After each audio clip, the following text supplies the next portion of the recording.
Ну вот в настоящий момент холодильник выглядит так. Вот у него сверху дырка. Одна для вентилятора, другая для проводов. Если посмотреть, то там видна тоже вторая дырка.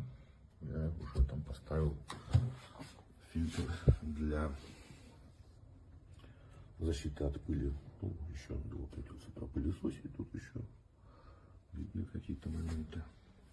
Ну, вот туда пойдет вентилятор на вход с пола воздух. Тут на выход. Ну, это вот последняя стадия жизни холодильника перед тем, как к нему подключится все оборудование. Einfach perfekt für draußen.